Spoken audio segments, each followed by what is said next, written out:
A nuestros estudios, Nancy Flores y el maestro Miguel Vadillo, director de la revista Contralínea, para otra mesa de investigación Contralínea sin Censura TV. Buenas noches, Nancy, ¿cómo te va? Buenas noches, Vicente. Buenas noches a la audiencia. ¿Cómo te va, Miguel? Buenas noches. ¿Cómo están? Buenas noches. A ver, pues andan muy dolidos todavía en el Poder Judicial, siguen las manifestaciones, siguen los esfuerzos para no perder los privilegios para esta clase dorada en el Poder Judicial y pues en eso estamos, Nancy, en este enfrentamiento directo y la posibilidad de que el Poder Judicial termine siendo en algún momento juez y parte en algo que convertiría esto en un conflicto de interés histórico y de grandes proporciones.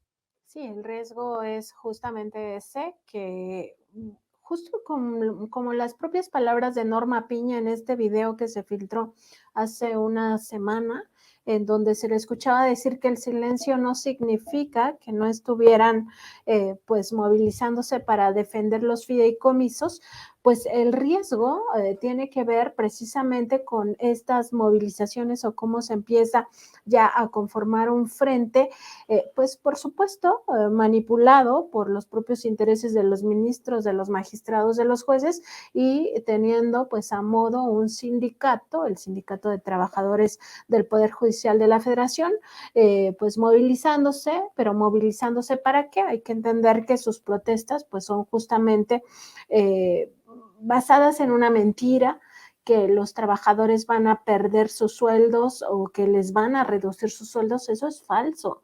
O sea, lo que se busca es que los ministros ya no tengan tantos lujos, de por sí tienen sueldos de 700,000 pesos, ni siquiera a los ministros se les va a bajar el sueldo, digamos, el presupuesto es de más de 84,000 millones de pesos, lo que se busca que se les entregue a estos ministros, ministras, consejeros de la judicatura para 2024. Entonces, ¿qué significan estas protestas? Pues justo mostrar el músculo de un poder judicial que ha echado mano de leyes que están hechas a modo para permitir este tipo de privilegios o de interpretaciones de esas leyes que acaban permitiendo este tipo de dispendios que no son otra cosa que un saqueo al erario del pueblo de México. Aquí el tema también tiene que ver con el hecho de que no tienen el respaldo social.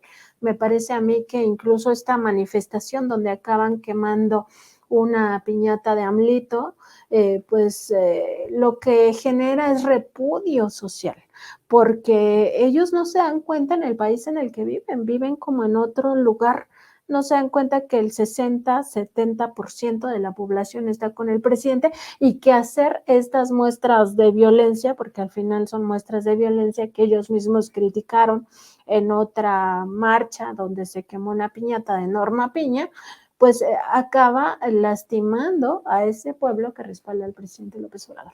Entonces me parece a mí que el riesgo sí sigue siendo que el Tribunal Electoral del Poder Judicial de la Federación va a sancionar las elecciones de 2024. Ellos no quieren que esté, pues que tenga posibilidad del plan C y en ese contexto yo sí vería un riesgo que debemos de tener en cuenta porque el magistrado presidente de ese tribunal, que es Reyes Rodríguez Mondragón, pues es justamente un calderonista, lo hemos dicho aquí en tu programa, Vicente, él fue asesor, coordinador de asesores de la Secretaría Particular de Felipe Calderón, o sea, ese es el riesgo para mí.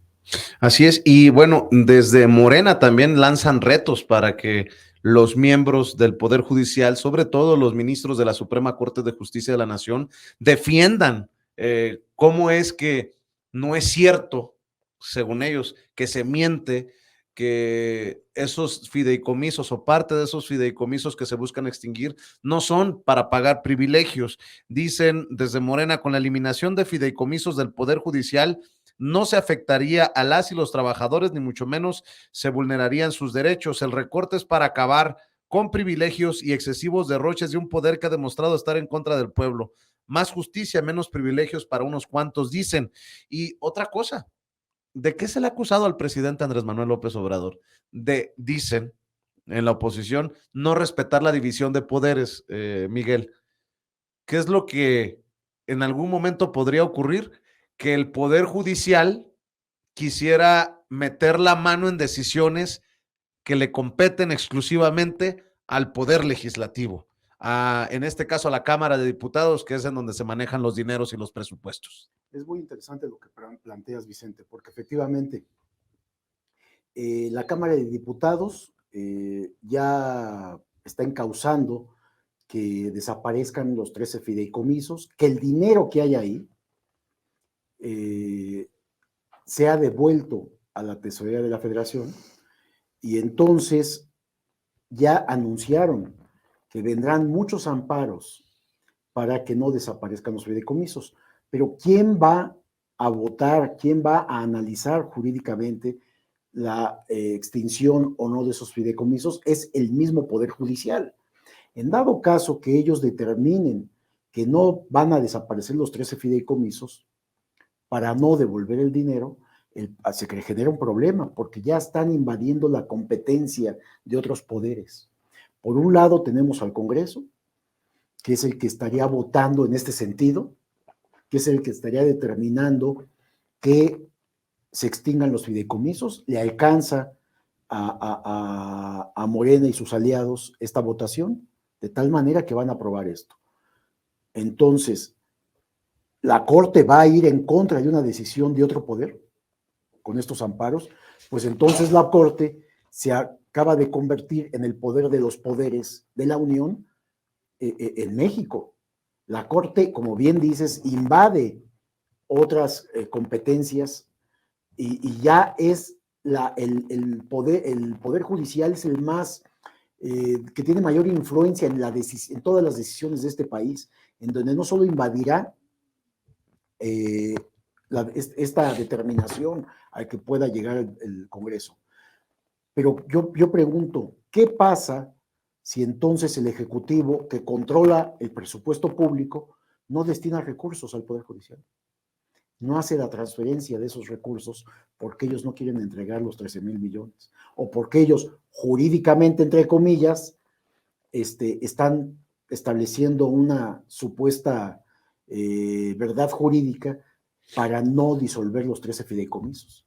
O sea, esto está llegando a límites que nunca se habían visto aquí, en donde la lucha de poderes está violentando el Estado de Derecho, provocado precisamente por el Poder Judicial, que se quiere asumir como el más poderoso o el de mayor influencia en la toma de decisiones de este país, arriba del Poder Ejecutivo y del Poder Legislativo. Entonces, hay un problema legal aquí, hay un grave problema, porque sí, pues está también que el Poder Ejecutivo podría decir, como tú estás invadiendo la autonomía del Poder Legislativo, pues yo no te transfiero esos recursos también. ¿Qué va a pasar? Finalmente las cuentas del dinero público lo controla el Poder Ejecutivo, el presupuesto lo controla el Poder Ejecutivo, constitucionalmente aprobado, democráticamente aprobado. Un presidente con la mayor votación, con la mayor aceptación actualmente.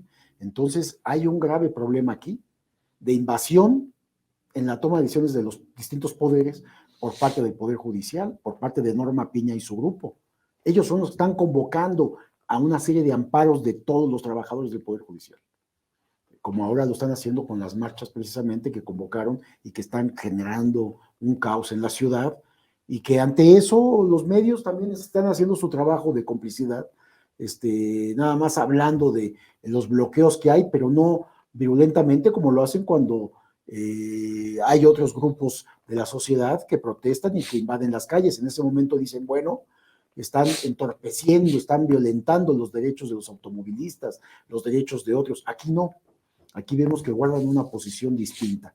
Y habría que preguntarles a los trabajadores que están en las calles del Poder Judicial, que están estas protestas, estas marchas, estos bloqueos de avenidas importantes, no solo en la Ciudad de México, sino en otros estados, diciendo en qué les afectan los 13 fideicomisos a ellos. Los 13 fideicomisos tienen una clara dirección, que es a los ministros de la Corte.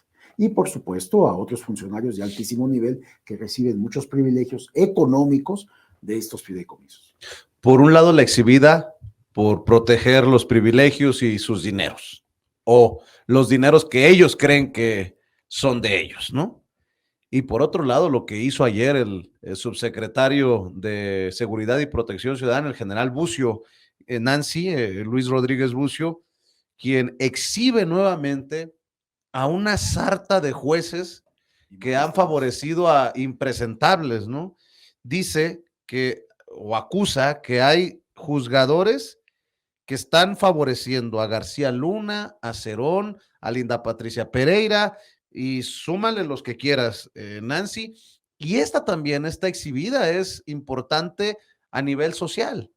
Por eso la gente ya no se traga la narrativa que buscan plantear desde medios que le hacen el juego a estos personajes, Nancy. Y en el ámbito de la comunicación, Vicente, es que ocurren dos cosas. Por una parte, están de forma, digamos, conjunta o en esto que se conoce como nado sincronizado, diciendo que Ayotzinapa es el gran error del presidente López Obrador, que es la promesa que no va a alcanzar a cumplir, y le señalan por supuestamente no tener control sobre sus Fuerzas Armadas. Y por otra parte, defienden a la Suprema Corte de Justicia de la Nación, defienden todos los privilegios de estos jueces, magistrados y ministros en ese mismo nado sincronizado, sin revisar que el poder judicial está haciendo muchísimo daño a la propia investigación del caso Ayotzinapa. Y eso te revela al mismo tiempo que los medios o muchos medios de estos corporativos en realidad están con una agenda manejada por sus propios intereses. O sea, no es una agenda legítima, no es una agenda honesta en la cual se vea el interés periodístico de los temas, sino en realidad se está revisando, o más bien se están manifestando los temas de acuerdo con lo que les beneficia. En el caso de Tomás Cerón sí me llama la atención este encubrimiento sistemático, porque forma parte de lo que el presidente llama el pacto de silencio. Al final, lo que están haciendo magistrados y jueces en el tema Tomás Cerón de Lucio, que es un prófugo de la justicia, que está probado que participó directamente en las torturas, él mismo torturando a personas que estaban señaladas como parte de quienes desaparecieron a los jóvenes de Ayotzinapa, y que él mismo sembró pruebas, y de eso también ya hay hasta videos de la Secretaría de Marina donde se le ve a Tomás Cerón bajando con estas bolsas que después dijeron que ahí estaban los restos en este lugar de allá de Guerrero, pues justamente los que están acabando de obstaculizar que se conozca la verdad y que Tomás Cerón pues rinda cuentas, o por lo menos tenga la sanción social, la sanción del pueblo, señalándolo como culpable o como presunto culpable, en lo que se conoce como el juicio social, pues son justamente integrantes de este consejo, o más bien de este poder judicial, que al final pues siguen mostrando su vena corrupta, y me parece ya muy degradante el caso de Tomás Cerón de Lucio, y también el de Colosio, porque es otro que manifestó el propio Luis Rodríguez Bucio, subsecretario de Seguridad Pública, ¿no? Pero nos muestra nuevamente la corrupción y que está podrido, el Poder Judicial está podrido. Y eso que no le hemos puesto en la lista, lo de Lozoya, que es otro caso, ¿no? Que le limpian la cara y le quitan culpas en el caso agronitrogenados. Y estaba revisando otro caso, por ejemplo, un tribunal federal invalidó las órdenes de aprehensión libradas contra Jesús Horta Martínez, exsecretario general de la extinta Policía Federal, y 12 de sus colaboradores por el caso del presunto desvío de 2.519.617.114 pesos en cheques de la partida para gastos de seguridad pública y nacional. Esto por el segundo Tribunal Colegiado Penal del Estado de México, que concede un amparo. Y a eso, o sea, como si no fuera suficiente, pues también sumémosle esto de el caso Iberdrola, ¿no? Que también por decisiones de estos juzgadores del Poder Judicial le evitan pagar lo que pedía el gobierno, miles de millones de pesos, Miguel, o sea, por donde lo veas. O sea, habría manera de que encontráramos una decisión que más o menos nos llenara el ojo. Esto que comentas de Horta Martínez es sospechosísimo, Vicente. ¿A cambio de qué le están otorgando esto? Porque si damos cuenta con quién estuvo trabajando él, quién lo designó en la policía capitalina, esto hay que leerlo con otro sentido, hay que leerlo en una perversión de la oposición vinculada, por supuesto, al Poder Judicial. El Poder Judicial, hemos visto y lo hemos comentado aquí, ya es parte precisamente de los grupos opositores. Tanto las autoridades electorales como todo el Poder Judicial están claramente vinculados a los grupos de poder económico y político opositores. De tal manera que esta decisión que apunta a beneficiar es Jesús Horta, ¿no? Martínez, sí, quien fuera el secretario de Seguridad Pública al principio del gobierno de Claudia Sheinbaum, ¿a cambio de qué? Él va a hacer declaraciones en contra de Claudia Sheinbaum, que es digamos, la aspirante presidencial que está muy, muy por arriba en las encuestas de su perseguidora, su más cercana perseguidora contendiente, Xóchitl Gálvez. Jesús Horta, ¿qué significa este beneficio judicial del Poder Judicial a este personaje que está probado que lucró y desvió dinero público, Vicente?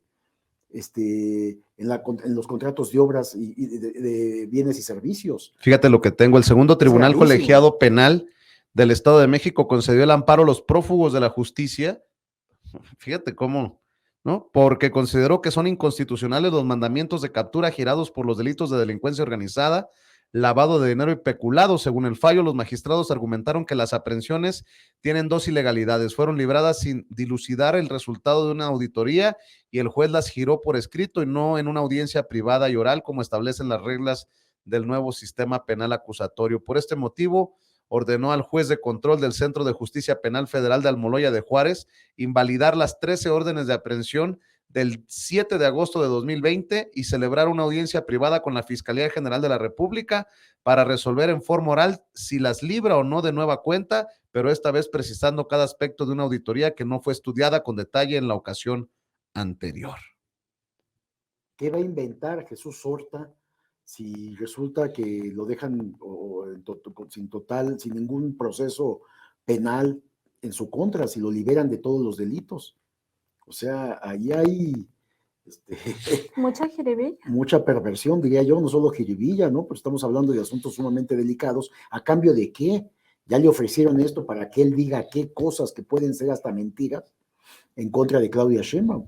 Están tratando de frenarla como dé lugar, Vicente. Ya el INE se ha comentado cómo la dirección de quejas le prohibió a Claudia Sheinbaum estar en mítines, en lugares abiertos, en estos viajes que hace por todo el país y ahora también al extranjero. Entonces, tiene que hacerlo esto en locales cerrados por el cúmulo de personas que querían estar presentes en estas reuniones convocadas por Morena, por Sheinbaum. Y ahora salen con esto. Entonces, hay que estar atentos hacia dónde apunta esta decisión del Poder Judicial, que, como digo, está muy vinculada a la toma de decisiones de las autoridades electorales también y de los grupos opositores, del grupo opositor que es PAN, PRI, PRD, junto con medios de comunicación también. Sí, y hay que decir sobre esta exhibidota que les ponen en la mañanera, nombres y apellidos, ¿no?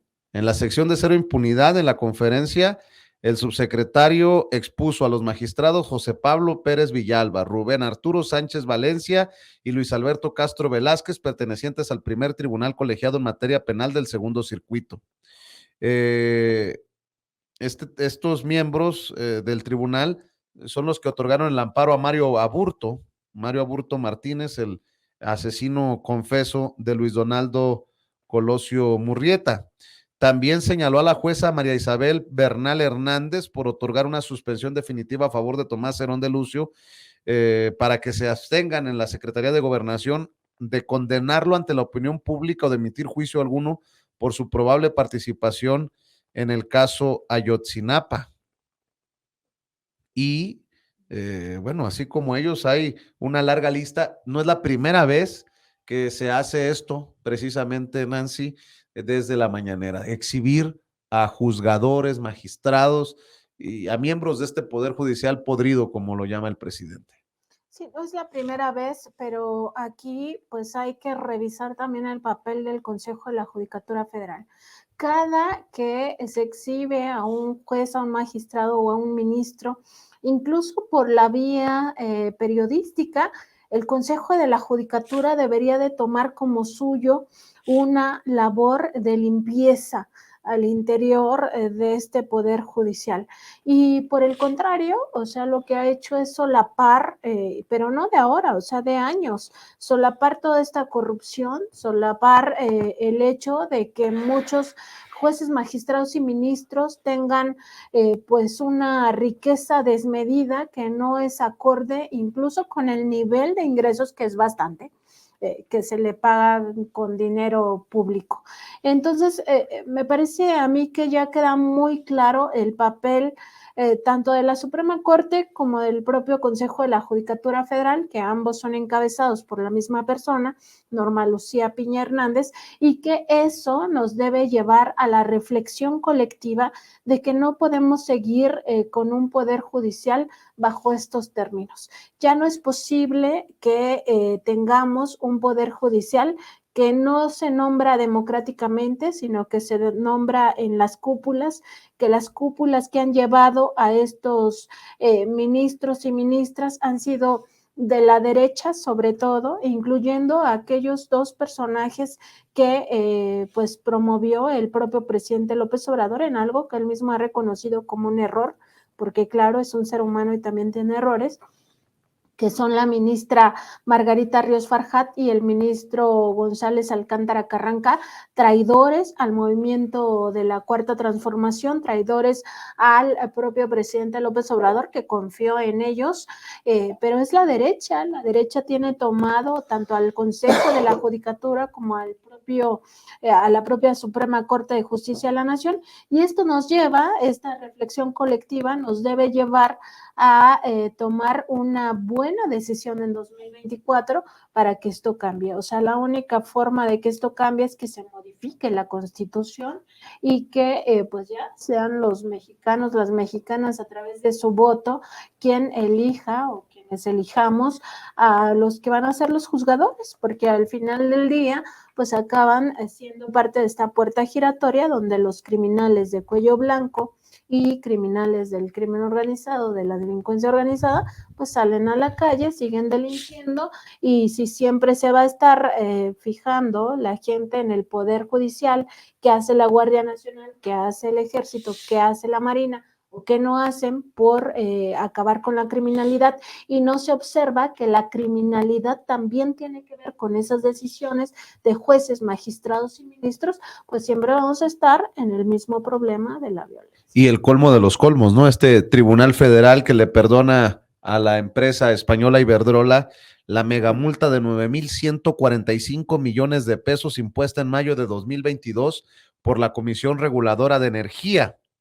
Algunos dirían robo descarado al pueblo de México, pero bueno, es el primer tribunal colegiado especializado en competencia económica, creo que así se llama, el cual ratificó la suspensión concedida por el juez Ramón Lozano Bernal, y así pues Iberdrola se salvaría de pagarle a México 9,145 millones de pesos, por si hacía falta una cereza del pastel envenenado, ¿no? ¿Cuánto de ese dinero, Vicente, va a parar a los bolsillos de los jueces, de los magistrados, de los ministros y de otros funcionarios de estos órganos autónomos? Habría que preguntar eso, porque no hay otra cosa. De la corrupción, impunidad, beneficios económicos en el que había vivido la Suprema Corte y todo el Poder Judicial durante décadas, Vicente, hoy en día, y hablando del tema que comentaba Nancy, lo que tú preguntabas de la conferencia matutina en donde son exhibidos jueces, magistrados y ministros, ya es tan importante porque la sociedad está dando cuenta qué tipo de poder judicial hemos tenido en este país y que es igual a una impartición de injusticia Es lo que han hecho en este país. ¿En perjuicio de quién? De la sociedad, de los mexicanos y mexicanas que por algún motivo tienen que ir a tribunales, a juzgados, a defender sus derechos, pues simplemente no tienen, porque se venden al mejor postor. ¿Y quiénes son los mejores postores? Los que pagan todos estos fallos y estas decisiones del Poder Judicial, como esto que estamos mencionando en este momento. Esto no es una cuestión de justicia, es una cuestión de abuso de poder, de impunidad, de sobornos y extorsiones que se dan en el Poder Judicial. Esos son los fallos que están asumiendo los del Poder Judicial. Yo supongo que el presidente ha de estar en una planeación de qué va a hacer ante todo esto que está sucediendo. Esto no puede ser heredado al siguiente gobierno, que afortunadamente, como hemos dicho en esta mesa, va a ser de Morena.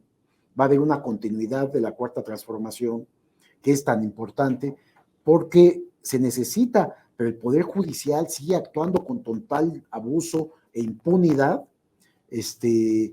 dando fallos, liberando a delincuentes, y no solo delincuentes, hablo de criminales, del crimen organizado, narcotraficantes, defraudadores, sino también a delincuentes de cuello blanco y a los grandes consorcios, en este caso transnacionales, que pues para resolver su problema, pues simplemente van a tribunales y bueno, pues negocian ahí la justicia, ¿no? Y entonces estamos viendo estos fallos que están afectando, pues en este caso a las finanzas públicas, en este último caso que mencionabas de Iberdrola, a todas luces abusivo, como tienen jaque a toda la población española con las altísimas tarifas de luz. Eso querían hacer aquí en México. Fueron frenados, en este caso porque es director de la Comisión Federal de Electricidad, Manuel Bartlett, con la anuencia y también con la autoridad del presidente de la República. Entonces estamos viendo los abusos, dándonos cuenta, se nos está informando de los abusos de jueces, magistrados y ministros del Poder Judicial. Y eso es lo que les pesa, Vicente. ¿Qué podría hacerse en nuestro país con cerca de 10,000 millones de pesos que deciden respetarle, cuidarle a Iberdrola? Ya lo dijo el presidente, 2 millones de mexicanos, de niños, podían recibir beca. 2 millones de mexicanos. Dio la cifra de 9,000 millones. Aquí hablamos de 1,000 millones más, ¿no? Pues ahí más o menos va, ¿no? Pues más o menos, ¿no? ¿Cómo ves, Nancy? Y en el tema de Iberdrola, importante saber por qué se le había multado, porque también se le multa desde una comisión que no necesariamente pues está a favor del pueblo, sino que ya era el exceso total de Iberdrola. Y es justamente porque estaba cayendo en un fraude. Es un fraude a la nación, que significa que estaba vendiendo energía cuando no tenía esta facultad. Entonces es un dinero que Iberdrola obtuvo de forma ilícita, que esto ya está muy estudiado por el propio gobierno federal en torno a los fraudes que no solo cometió Iberdrola, sino que cometieron una gran cantidad de generadores de energía que se aprovechaban pues de estas ranuras dentro de la legislación, pero aún así estaban faltando a las leyes. De por sí las leyes habían sido demasiado blandas para justamente permitir la privatización del sector eléctrico, aún así estaban cometiendo tropelías. Entonces es importante revisar que el origen de esta multa pues era precisamente una forma ilícita de hacerse recursos mediante la venta que no le correspondía a esta empresa, venta de energía, por supuesto, y que todo esto beneficiaba a otras, otros modelos de negocio muy rapaces, como el caso de los Oxxos, que pues claro, tienen ventiladores encendidos todo el día, una gran cantidad de refrigeradores, porque compraban la energía a precios pues mucho menores que cualquier casa. Es decir, en tu casa tú podrías pagar mucho más, pero infinitamente más que un Oxxo, ¿no? Y por supuesto que uno ahorrando ahí la energía, viendo cómo pues no gastar tanto, un poco también para ayudar al planeta, pero otro poco para ayudar al bolsillo. Hace unas horas, bueno, algunas horas, un par de días, digamos, hace 48 horas, el INE giró un comunicado de prensa. Ayer lo mencionábamos por encimita, Miguel, sobre esta orden de suspender la gira La Esperanza nos une y creo que es importante mencionarlo porque pareciera que hay una muy marcada intención de ciertos consejeros y consejeras de incidir, de alguna manera meter la mano en el proceso que, por cierto, oficialmente todavía no inicia rumbo a las elecciones del 2024. Dice así: el INE ordena suspender la gira La Esperanza nos une, podrá seguir realizando eventos como coordinador a puerta cerrada y con militancia. Y hay que decirlo que no es todo el INE. Son estos personajes que desde la Comisión de Quejas y Denuncias del Instituto Nacional Electoral han resuelto por unanimidad de votos la solicitud de 5 medidas cautelares por actos anticipados de precampaña y campaña, supuesto uso indebido de recursos públicos, vulneración al interés superior de la niñez y posible transgresión a los principios de imparcialidad y equidad en la contienda. El PRD y Jorge Álvarez Maínez, coordinador de los diputados de Movimiento Ciudadano, denunciaron a Claudia Sheinbaum y al Partido Moreno, así como a su dirigente Mario Delgado, con motivo de la gira denominada La Esperanza nos une, celebradas en Puebla, Tamaulipas, Tlaxcala, Guerrero, el Estado de México, Hidalgo, Nayarit, Jalisco y Colima. La comisión determinó procedente otorgar medidas cautelares en su vertiente de tutela preventiva a efecto de ordenar la suspensión de la gira La Esperanza nos une, así como cualquier otro evento con características similares hasta en tanto inicie la precampaña electoral, al existir un riesgo real de afectar gravemente la equidad de la contienda electoral.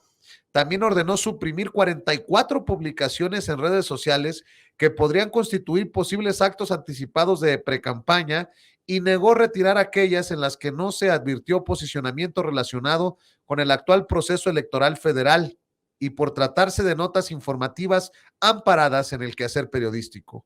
No obstante, la comisión precisó que conforme al derecho de autoorganización de los partidos políticos, Morena y Claudia Sheinbaum se encuentran en aptitud de realizar las actividades y funciones que tienen encomendadas como coordinadora de defensa de la Cuarta Transformación, siempre que se cumplan los parámetros establecidos en el acuerdo.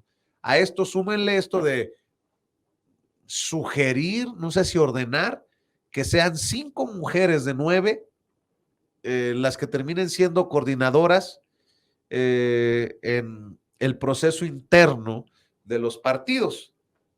Morena dicen que no, que serían 4, pero son decisiones que tienen, que le meten ruido por lo menos a estos procesos desde la autoridad electoral, que debería de permanecer imparcial. Sí, Vicente, y muy importante ponerle nombre y apellido, como hace rato tú lo hacías con el caso de jueces y magistrados que pues insisten en liberar o favorecer a ciertos personajes. Si se trata nuevamente de Claudia Zavala, esta consejera electoral que sistemáticamente ha estado en contra de digamos, de la Cuarta Transformación, pero en general en contra de la transformación del país. Claudia Zavala ha sido identificada por el propio presidente López Obrador como una filopanista. Pero además en esta misma comisión la integran, hay que revisar, Claudia Zavala preside la Comisión de Quejas y Denuncias, pero la integran otros 2 comisionados electorales, entre ellos está Rita Bel López Vences y también Jorge Montaño Ventura. Jorge Montaño y Rita Bel López Vences son estos comisionados que entraron recién en 2023 y que se tenía una esperanza de que al ser por insaculación, pues no traerían una vena autoritaria. ¿Y cuál ha sido la sorpresa?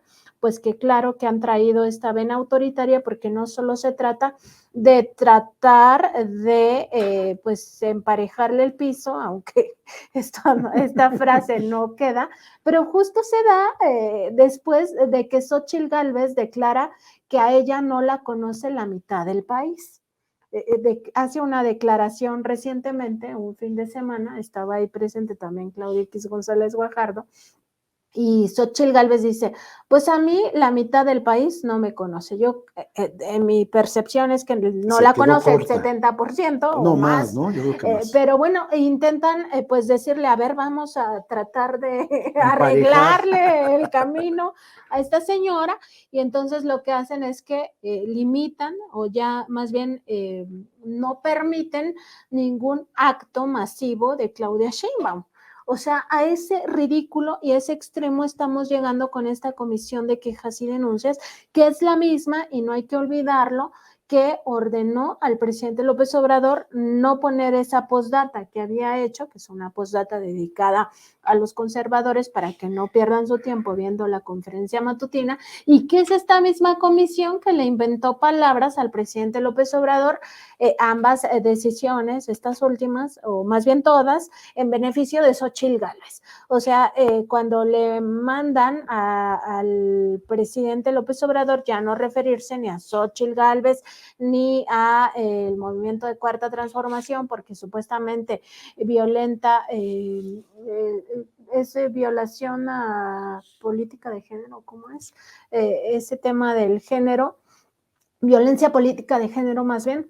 En ese sentido, dicen que el presidente López Obrador pues ya no puede referirse a eso, y le inventan palabras. Esa es la comisión de quejas y denuncias que ahora busca digamos, hacer que Xóchitl Gálvez gane terreno en contra de una Claudia Sheinbaum que va pues muy por encima, porque hace rato decías, Miguel, al inicio de esta conversación en esta mesa de investigación contra el INE sin censura, decías que la más cercana competidora, pues está muy lejana, o sea, 30 puntos de diferencia no la hacen cercana a Claudia Sheinbaum. Claro, pero además, Vicente, fíjate, le prohíben a Claudia Sheinbaum hacer, esta comisión de quejas, hacer actos públicos en lugares abiertos, porque ella está llenando plazas, está llenando, en fin, donde se para. Contrario a Xóchitl Gálvez, a ella no le pueden prohibir eso, porque ella está evitando los lugares públicos abiertos. No, pues ella necesita cerrados, locales cerrados, pero además pequeños.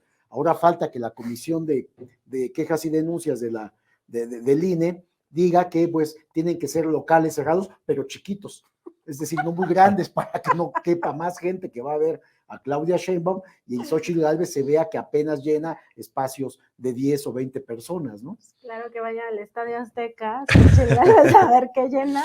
No, hay que tener, yo creo que en Morena deben de tener cuidado. Ayer mencionábamos el caso de la visita de Claudia Sheinbaum a la comunidad migrante en Los Ángeles, pero yo leo de esta manera que andan buscando, es más, casi puedo firmar, ojo con lo que estoy diciendo, casi puedo firmar que hay consejero o consejera en el INE, no obviamente López Obradorista, no cuatrotera, contraria a este movimiento de transformación, y que de alguna manera protege los intereses de los Lorenzo Córdoba y Ciro Murayama, que estaría armando un caso con todos estos elementos para en algún momento buscar lastimar la candidatura ya, en su momento digo,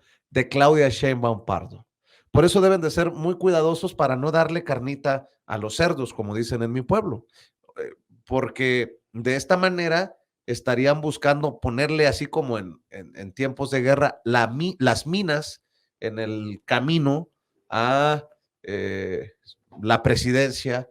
Todo parece indicar, de acuerdo a las encuestas, a Claudia Sheinbaum. A ver, yo ahí yo digo, sé que están dispuestos a todo, pero no creo que se atrevan a quitarle la candidatura a Claudia Sheinbaum, porque por ahí va tu pregunta, que la dejen fuera del proceso electoral bajo argucias de esta naturaleza, como vemos ahora que le prohíben hacer mítines en lugares públicos abiertos, y pueden ir sumando. No creo que se atrevan, eso sería prácticamente parecido a un golpe de Estado, lo que estaría haciendo el tribunal, y no se atreven por miedo a la población que está ya politizada, concientizada. La población no lo permitiría. Realmente es un momento, así como no pudieron hacer nada contra el triunfo de las elecciones de López Obrador, triunfo fulminante ante su cercano opositor, ya no pueden hacer tampoco eso, menos ahora, con una transformación muy consolidada, muy fuerte, con un nivel de aceptación arriba del 70%, cercano al 80% de la población. Sería un suicidio.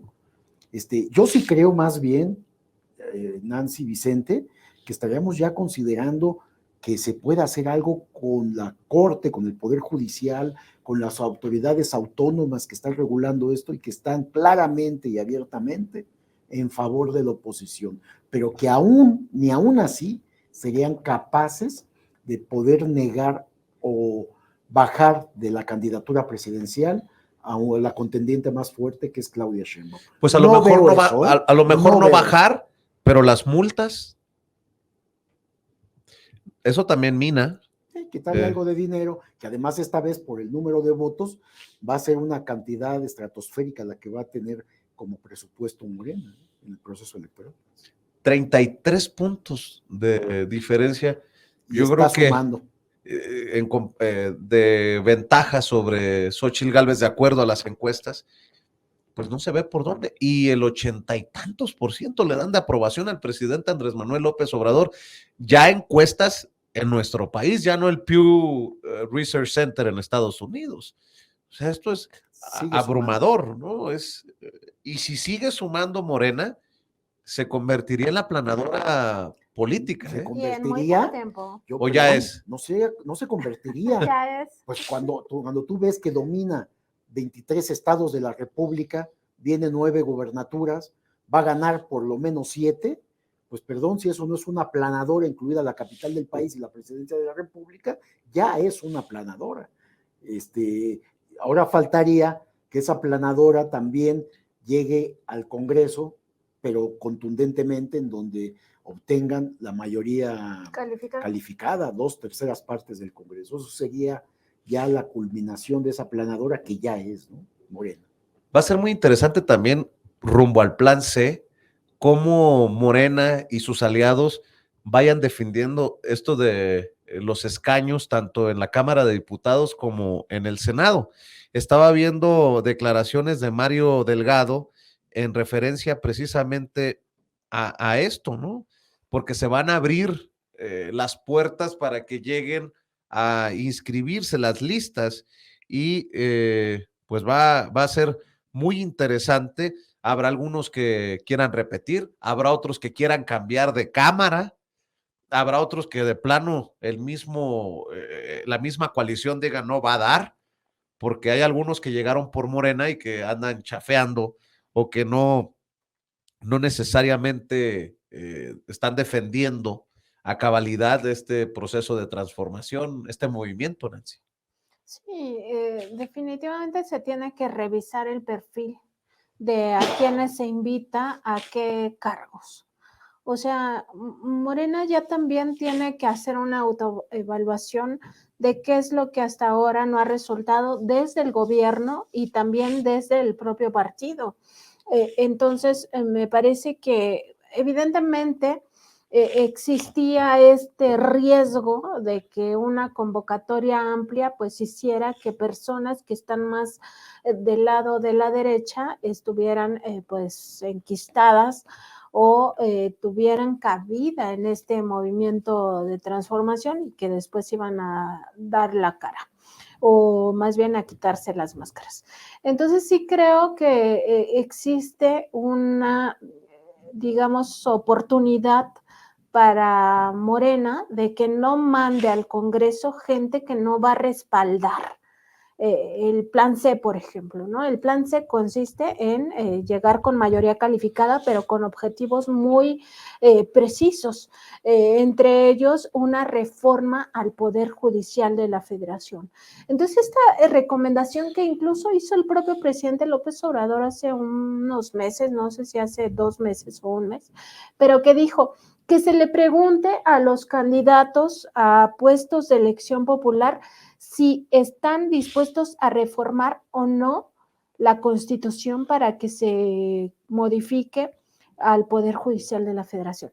Y el presidente lanza con esta, digamos, con esta diatriba que si uno lo lee como lo dijo el presidente, pensaría es a los militantes o a los simpatizantes al movimiento de la Cuarta Transformación, y no, también es a los dirigentes del propio Morena, del propio Partido Verde y del propio PT, de que revisen con lupa los perfiles de quienes van a llegar a Cámara de Diputados y a Cámara de Senadores, porque no se puede volver a permitir que por sus intereses mezquinos, sus intereses personales e incluso porque hay gente con este perfil que el propio presidente lo ha definido como vulgares ambiciosos, se infiltre en el movimiento y acaben en Cámara de Diputados, en Cámara de Senadores, entorpeciendo las reformas en este sentido, ¿no? Al poder Pero judicial, es un debate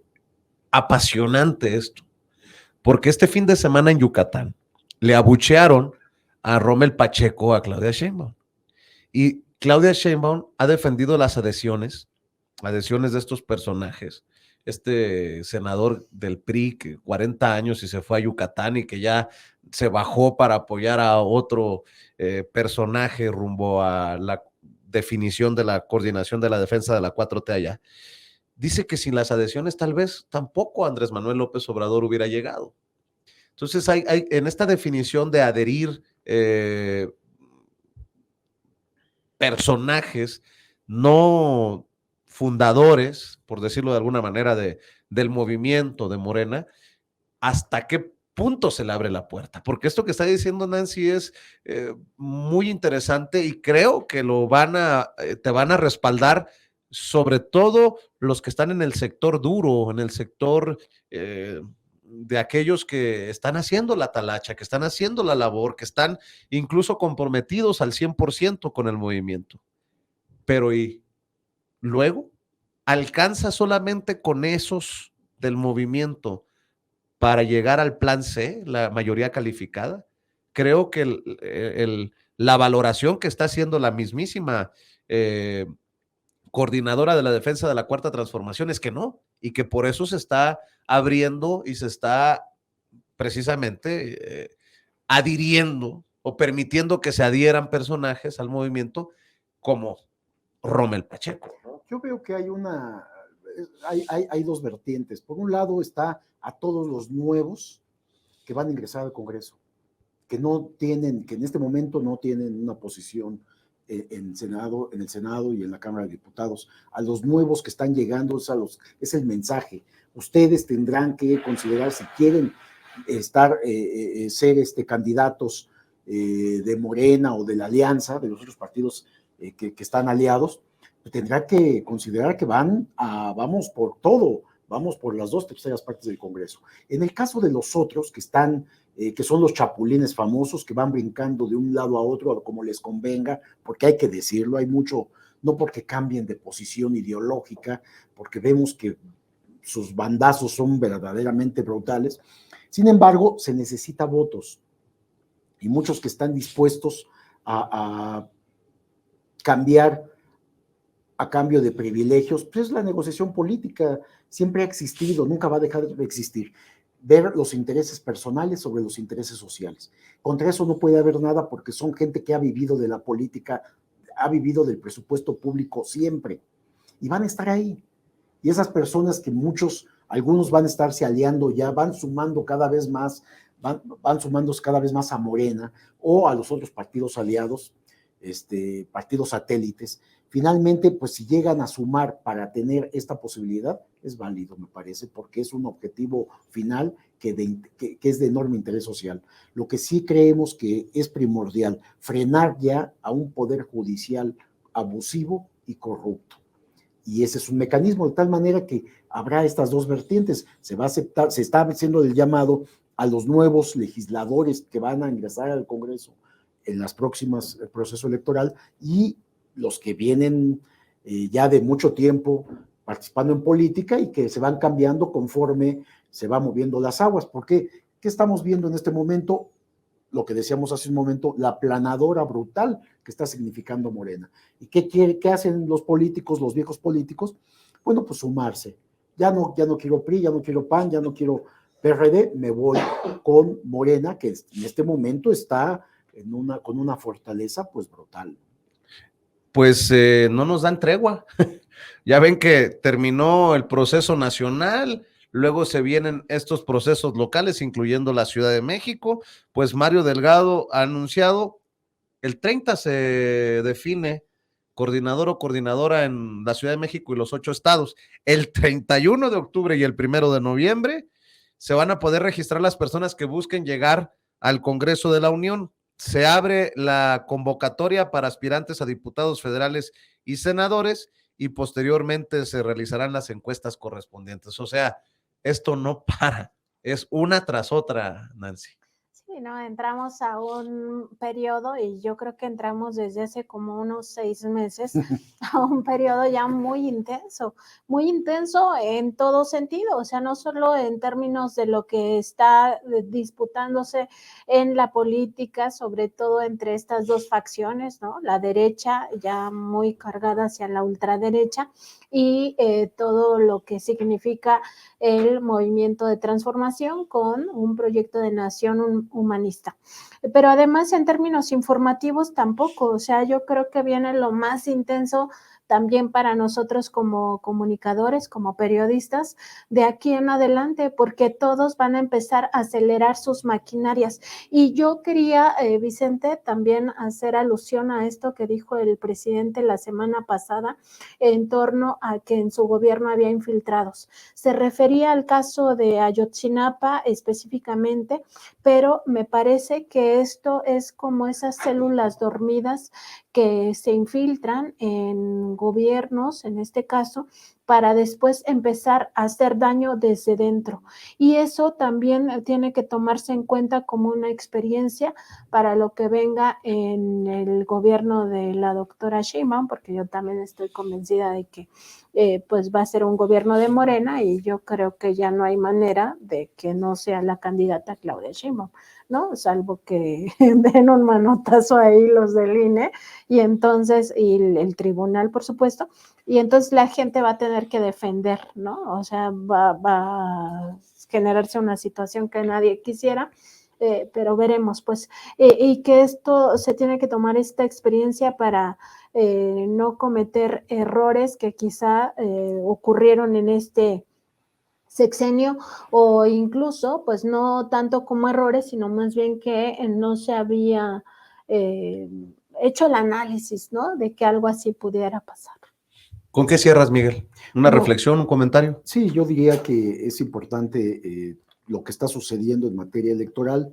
Vienen muchísimas campañas, vamos a ver las ciudades inundadas de publicidad, por más que haya llamados a no contaminar visualmente con papeles y con pancartas y con bardas pintadas, pero eso es inevitable, todo el mundo quiere participar, todos quieren estar en las boletas y quieren ganar las candidaturas. Entonces se viene un momento muy importante para la ciudadanía, para la población y sobre todo que haya un voto de reflexión muy importante para que vean quién ha beneficiado a la sociedad, quién y con qué se ha beneficiado. Y yo creo que ahí no hay vuelta de hoja, ya la sociedad ha emitido un juicio cuando ha aceptado que la cuarta transformación es lo mejor que puede pasarnos. Nancy, cerremos invitando a esta audiencia que aprecia la labor que ustedes realizan desde su trinchera, lo que hacemos nosotros acá en Sin Censura. ¿Por qué no la invitación para que los lean, los vean y los escuchen? Muchas gracias, Vicente. Estamos en www.contralinea.com.mx, también en redes sociales, en Facebook, Twitter, Instagram, YouTube y TikTok nos encuentran como Contralínea y en Spotify, iVoox y Apple Podcast como Contralínea Audio. Nuestro programa noticioso es de lunes a viernes a las 10 de la mañana por Facebook y YouTube y también tenemos un programa de opinión lunes, miércoles y viernes a la 1 de la tarde, nuestra mesa de contradebate y por supuesto, los invitamos a seguir esta mesa Contralínea Sin Censura de lunes a viernes a las 8 de la noche. Claro que sí, pues por lo pronto, muchas gracias y gracias y una disculpa porque han tenido que aguantar estas alergias de su servidor. Ya que esperemos salgan de este cuerpo deshilachado en ocasiones. Mi querida Nancy, muchas gracias. Mi querido Miguel, nos vemos en la próxima mesa de investigación contra Línea Sin Censura, y nosotros seguimos avanzando